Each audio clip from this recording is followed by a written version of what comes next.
faut que lui, il le garde en tête. Bonjour madame. Vous avez un vestiaire sur votre droite auquel vous pouvez poser vos affaires personnelles.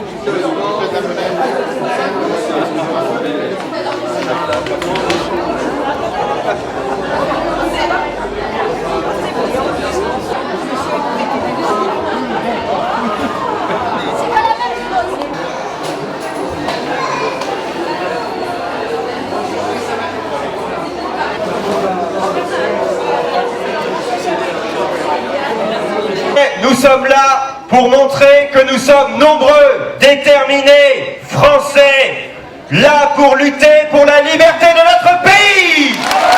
Liberté, liberté, liberté, liberté, liberté, liberté, liberté, liberté, liberté. Il y aura de nombreuses tables rondes, l'annonce des résultats des votes, on vous l'a dit, je vous en dirai plus par la suite. Mais déjà, c'était surtout aussi pour apporter notre soutien aux véritables forces d'opposition qu'il y a en France, aujourd'hui par rapport à Florian Philippot, par rapport à tout ce qu'il est en train de faire depuis quelques années. Donc ils nous ont invités à venir aujourd'hui au congrès. Donc je viens du département des Ardennes, donc je suis président du MPI7, c'est un mouvement politique, un mouvement de paix qui a été créé à peu près 3 ans et demi. Donc on vient de la région parisienne, de Paris, parce qu'on est en train de fédérer tous les mouvements de la vraie opposition de France. Donc tous les groupes qui sont sur Paris, on est en train de les fédérer pour qu'aujourd'hui on dise stop et qu'aujourd'hui on appelle toute la population française, soit les Français ou les Françaises, à leur niveau, de dire stop. Nouveau délire, vos guerres, tout ce qui ne va pas, les catastrophes, la pauvreté. Il est temps que les gens sortent de la précarité, de la pauvreté. Il y a trop de personnes aujourd'hui qui vivent dans la rue en France. C'est une aberration. Donc nous, ce qu'on est en train de dire aux Français aujourd'hui, c'est de dire tout simplement stop. Il y a des mouvements d'opposition qui ne sont pas reconnus, comme le nôtre, comme celui de Florian Philippot, comme d'autres, qui n'ont même pas eu la possibilité d'être écoutés au présidentiel. Donc on remercie encore une fois Florian Philippot, mais il est temps que les choses changent et on s'adresse encore une fois aux Français. C'est à chacun de dire stop, on ne veut plus de ces personnes qui sont corrompues à la tête de l'État français.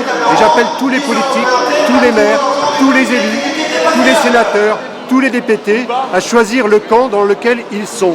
Est-ce qu'ils sont du côté de leur intérêt personnel, de leur pouvoir personnel, de leur richesse personnelle, ou est-ce qu'ils sont, comme à l'origine, ils ont été élus pour être les représentants de la population française?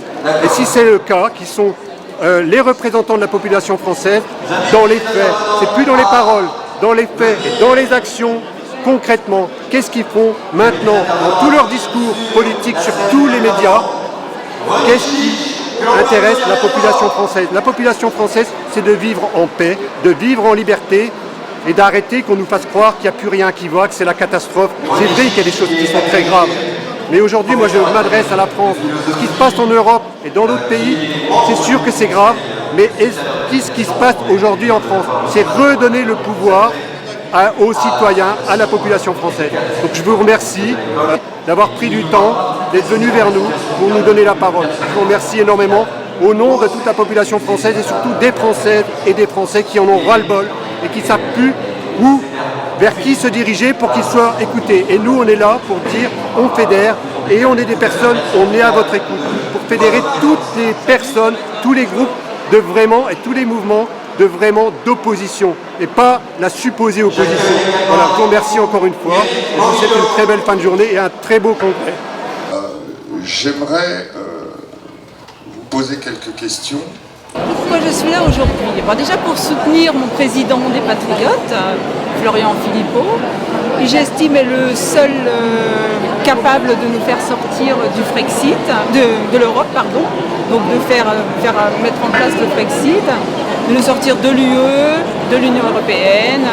Il a toutes ses chances et il faut absolument que les gens viennent nous rejoindre aux Patriotes parce qu'on est déjà nombreux, mais on aimerait encore grossir et grossir et grossir le nombre de participants. Voilà. Ça fait quelques mois, voire même années maintenant que je suis Florian dans toutes ces manifestations, parce que je les ai pratiquement toutes faites. Et je ne pouvais pas louper sa réélection aujourd'hui. Donc voilà, ça me paraît essentiel d'être là. c'était vraiment le seul pour moi qui est capable de nous sortir, de sortir la France de ce bourbier dans lequel nous a enfermé Monsieur Emmanuel Macron, pour qui je n'ai aucune estime bien sûr, vous comprendrez avec le ton de ma voix. Et c'est important d'être là, de lui prouver qu'il y a du monde derrière lui, qu'il n'est pas seul. Déjà, moi je suis ravie et je suis fière d'être complotiste.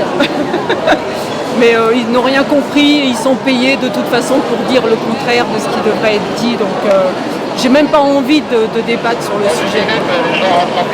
Le recul, déjà je suis fière de ne pas être vaccinée, de ne pas avoir mis les masques et puis d'avoir lutté contre cette folie meurtrière qui est le but est de nous détruire et d'éliminer un maximum de gens. Donc je suis fière d'être du bon côté de la barrière. Et ces gens-là, un jour, ils comprendront et ils tomberont de haut et de leur piédestal. Je suis ici, je fais mon métier de journaliste, c'est-à-dire que je viens là où il y a des congrès pour un peu sentir le pouls aussi des gens, pour voir ce qui se dit, comment est le peuple un peu, quoi. C'est-à-dire, nous entre journaleux, on va dire, on est là dans certains, on va dire, dans certains endroits et on n'a pas accès forcément à tout le monde et on ne sait pas réellement ce qui se passe. Et venir dans des congrès comme ça, les interviewer, discuter, déjeuner avec eux, on sent le pouls, on sent quels sont les problèmes, quelles sont les informations que ces gens veulent entendre ou parce qu'ils n'entendent pas. Parce qu'il faut savoir qu'en France, au niveau de l'information, on ne peut pas dire qu'on soit très gâté par les rédactions nationales. Et donc, ça permet de voir ceux qui nous regardent sur les YouTube, les Twitter, etc. Je vois que quand même, parmi les militants des patriotes, je vois quand même que, déjà, hormis la bienveillance, c'est qu'ils sont déterminés. Voilà, ce sont des militants déterminés. J'ai déjà fait des réunions en marche, par exemple. J'ai fait ça en 2019 pour les européennes. Ils étaient moins déterminés, ils étaient plus là en spectateurs. Là, on voit que ce sont des gens qui croient, ils sont déterminés dans les sujets auxquels on parle et ils veulent que ça bouge et que ça change. Voilà, ils ne veulent pas qu'il y ait un immobilisme, contrairement à toutes les autres partis de gouvernement, enfin, on appelle ça de gouvernement, type LR et compagnie. C'est vrai qu'il y a deux catégories de personnes en France. Il y a ceux qui sont sur les TF1, France 2, France 3, la 6, France Inter et RTL, c'est-à-dire le gros de l'électorat, on va dire, entre guillemets, bourgeois, c'est-à-dire En Marche, LR et PS, voilà, ce bloc. Et on a ici les militants des patriotes qui sont qui cherchent à trouver de l'information. C'est même un peu des enquêteurs, si je puis dire. Dans le sens où ils reçoivent une information de l'État, ils cherchent à comprendre, à analyser. Et donc ils viennent sur des sites comme les nôtres, sur des chaînes comme les nôtres ou comme la tienne. Et ils cherchent à comprendre si ce que dit l'État n'est pas une douille, si je puis dire. Mais nous allons, sans plus tarder, commencer par une table ronde, l'une des 4 tables rondes aujourd'hui. J'ai des amis canadiens, donc je tiens à faire un petit coucou à quelqu'un qui est Canada, qui a donc remarqué mon émission, et apparemment il y a plus de liberté d'expression au Canada, et il s'appelle Edward Brower, c'est un petit jeune qui pour moi est demain un nouveau petit Mark Zuckerberg, qui a créé une nouvelle plateforme qui s'appelle Player, là je fais un peu la pub, mais c'est pour lui donner un petit peu de la notoriété. Voilà, aujourd'hui, il faut s'attaquer à ces grands diffuseurs que sont peut-être même YouTube. Moi, j'ai besoin de YouTube parce que c'est là que l'audience est en majorité, donc je me sers de YouTube. Mais il faudra peut-être envisager que demain, il y ait des alternatives à YouTube et